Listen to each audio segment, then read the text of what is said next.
A boy wakes up with magical powers in another world. How did he transport to this other world? Will he ever escape? Let's find out as today, on Anime Recaps, we will be covering the first 4 episodes of the series, Ojisan in Another World. In the autumn of 2017, the protagonist Takafumi receives news that his uncle Yousuke, who had been in a coma for 17 years following a severe accident, has finally awakened. However, upon reaching the hospital where Yousuke is recuperating, Takafumi is taken aback to hear his uncle speaking in a peculiar language. Yousuke asserts that he has just returned from another world called Gran Bahamal after 17 years, leading Takafumi to suspect a mental illness. In an attempt to substantiate his claim, Yousuke, during a conversation about Takafumi's financial troubles, inadvertently unleashes wind magic. Witnessing his uncle perform astonishing magical feats leaves Takafumi thoroughly astonished. Meanwhile, Yousuke asks him if the video game developer SEGA is still winning the console wars. He becomes upset when he learns SEGA has stopped producing video games, so he immediately writes in his small notebook and chants, Ikuras Quora. Takafumi gets curious, asks what the spell means, and learns that it's a memory erasure spell, which his uncle uses whenever he wants to erase something unpleasant. The scene cuts to a week later when Yousuke is discharged from the hospital and moves in with Takafumi.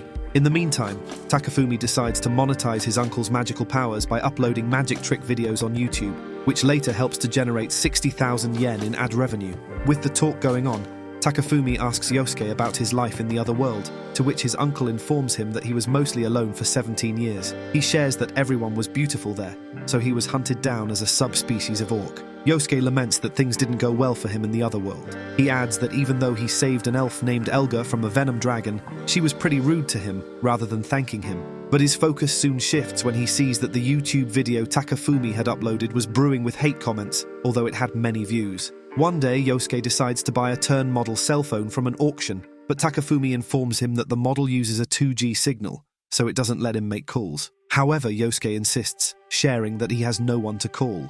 Yousuke then mentions how he once invented an ever-brimming pot of water using his magic spells for a village suffering from a drought. He shows his memory of the incident using a spell to Takafumi. Instead of praising him, the villagers tried to hang him as the invention didn't fit into their religion. While they were trying to kill him, Elga arrived to rescue him, so Yousuke managed to escape. Takafumi becomes frustrated after learning that his uncle had such a horrendous experience. He then asks his uncle if it's possible to see what happened with Elga, and they learn that she had courageously fought with the villagers. Suddenly, Yousuke gets a notification of the auction, notifying him that he had won the cell phone. He hurriedly accepts the claim without realizing the shipping cost of 2,000 yen. Takafumi suggests to his frustrated uncle that if the location is close, they can pick up his cell phone personally to avoid the shipping cost. To his surprise, Yousuke suddenly leaps out the window and flies away. He then returns from his trip 30 minutes later with a cell phone in hand. Takafumi is surprised to learn more about his uncle's powers. Sometime later, Takafumi receives a package of rice and asks his uncle to hand him something to cut the box. Yousuke gives him a small sword which shocks him, and he asks how it suddenly appeared. Yousuke then shows him his storage magic, which is his small notebook. Takafumi asks if Yousuke had brought more stuff from the other world. Yousuke takes out a ring with a magically crystallized mermaid's tear, which is enough to allow a person to create a castle by selling it. Unfortunately, when he tried to sell it, it was priced at 50 yen, since the materials in the ring were so rare no one knew what it was. Takafumi wonders whether Yousuke wanted to give a rare ring to someone as he was carrying it around. So, Yousuke settles down to talk about love and mentions his first love, Sonic and Tails, and reminisces how he used to stand in a toy store all day long to admire Sonic on the title screen. Takafumi digs deeper and asks if he ever met girls in the other world, to which Yousuke agrees and shows him his memory of saving a girl and her 2 brothers from a giant orc. He shares that they were initially scared to see him for the first time, thinking he would hurt them. So the girl decided to sacrifice herself by giving herself up to Yousuke to save her siblings' lives, but he suddenly blanked out as some goblins pushed him into the river. Meanwhile, Takafumi notices in the memory that the girl's brothers were making suspicious moves while trying to get behind Yousuke, and realizes that they actually attacked his uncle from behind. Thankfully, Yousuke was saved by Elga once again. He then forcefully put a ring on her finger to show his gratitude, but it turns out that he later took out the ring, sold it for money, and gave it to Elga, thinking she was following him for money. In the following scene, Yousuke vows to stop participating in online auctioning to save money. It turns out that their YouTube videos have been declining. Yosuke then shows a magazine he won, listing the result of the Sega Saturn Reader's Choice. He reveals that he never got to read it since he was sent to the other world. Takafumi doesn't care about his uncle's vent. Yosuke is shocked that a PC-ported Bishujo game won the contest as the most popular game, while his favourite Guardian Heroes only stood at 197th position. After reading the results, an angry Yosuke lashes out and hovers outside in the pouring rain. As he gets struck by lightning, he angrily rants that Guardian Heroes should have won it because of its incredible gaming quality.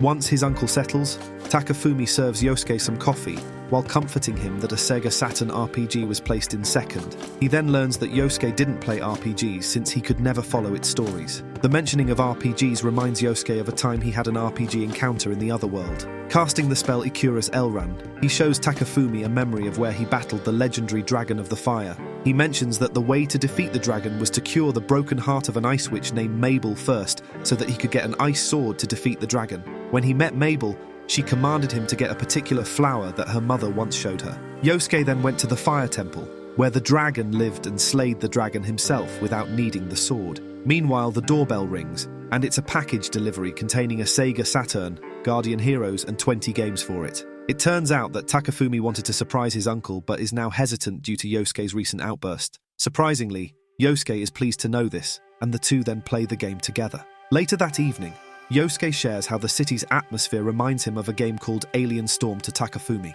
He also reminisces about his time spent on New Year's Eve in the other world. So, when they arrive home, Yosuke shows his memory of a New Year's Eve party he attended. Although everyone was having a wonderful time, he was all alone and returned to his room for the night. While playing a Sega Saturn video game together, Yosuke adds that Mabel did come to visit that night, and Takafumi immediately demands to see his memory. Once again, Yosuke casts a spell, and we see that Mabel has asked him how to overcome being a coward.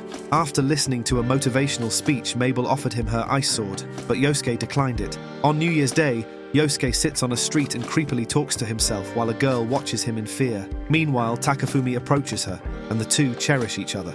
It turns out that the girl is Fujimiya, with whom Takafumi had been friends since middle school. After a brief chat, he invites Fujimiya to his place, and Fujimiya happily accepts. She then shares that she'll come over after dropping off her groceries. 30 minutes later, Fujimiya arrives at Takafumi's place, but he messages that he is out getting snacks, so he tells her to be seated. When she enters his apartment, Yosuke also arrives, hovering outside the window. He immediately tries to erase her memory of what she might have seen, but Takafumi, fortunately, comes, stopping him and explaining that she's his friend. Next, Yosuke and Takafumi explain to Fujimiya about Yosuke's magical adventure and YouTube videos. Fujimiya then claims that Yosuke should leave Takafumi and should not depend on his poor nephew for financials. Yosuke deduces that she loves Takafumi, but she denies it. The show cuts to the next scene, where Takafumi returns home, only to find Fujimiya with Elga from Yosuke's memories. After this, we are taken to 75 minutes earlier, where Takafumi reads an email addressed to his uncle. After reading the mail, he finds that YouTube's newly imposed restrictions want users to have 1,000 subscribers and 4,000 hours of watch time, which could cause his uncle to be jobless. It's then revealed that the reason for Yosuke's low viewership on YouTube and subscribers count is his rude reply comments. Yosuke then confesses to Takafumi that he hadn't seen such a response from people since his time in the sealed city, Luvaldrum. He then shows a memory to Takafumi of when he was in the city. In the memory, Elga talked about the barrier surrounding the town, which protected the city from 1,000s of monsters, but Yosuke casted a spell to destroy the barrier to test his skills. Soon after, an army of giant cyclops and a cloud dragon appeared outside the city. When Elga tried to control the army of monsters, the barrier re-erected around the city. It turns out that Yosuke asked the spirits to repair the broken barrier. In return for not telling the city people there that he broke the barrier, Elga asked Yosuke to take her to dinner that night, but he fled away to avoid being followed in the future. Recalling that he used to ask the spirits for help in the other world, Yosuke pleads on his YouTube page to subscribe to his channel. Surprisingly, he gets enough subscriptions to save his channel.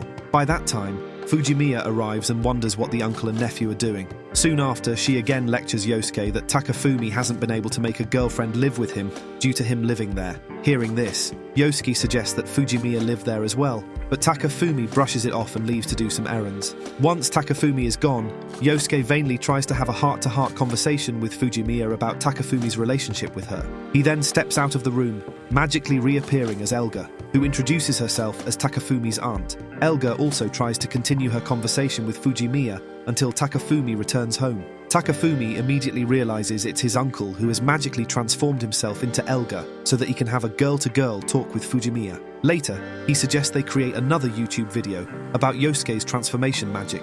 Before the video is completely uploaded, the three watch a memory of Takafumi's past with Fujimiya. Meanwhile, the video gets uploaded and instantly goes viral. But Yosuke realizes that the people in the other world in reality are all the same and want to go for good looks. Realizing only his transformation into a pretty girl got him significant success in viewership, he becomes sad and reforms back into his true self. Despite Yosuke's pride as a YouTuber torn to shreds, the three enjoy a deluxe sushi dinner on the payout day. In the following scene, Yosuke shows a memory of Takafumi and Fujimiya of their childhood. Takafumi is being bullied by two students about the fantasy-themed novel he was reading in the classroom.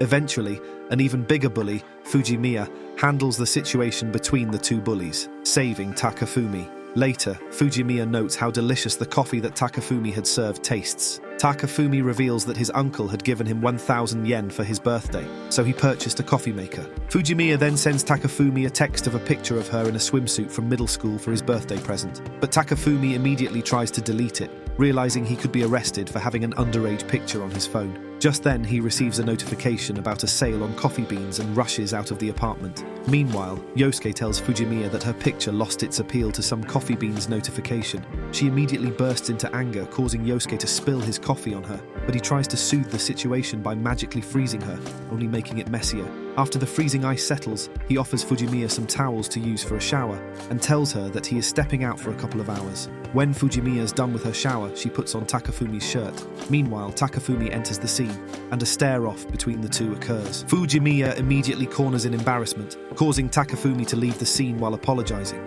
Later, Takafumi calls his uncle to erase his memory of seeing Fujimiya in an improper state. Before Yosuke can do it, Fujimiya tries to stop him. Next, on Fujimiya's 20th birthday, she enjoys some beer and snacks with Takafumi. Uncle Yosuke soon joins them, and since he doesn't have a proper present for her birthday, he gives Fujimiya his wisdom: a pinch is a chance. He then explains that the phrase is about how changing one's perspective on a negative outlook can change a situation for the better. He shows them the memory of the first time he had alcohol.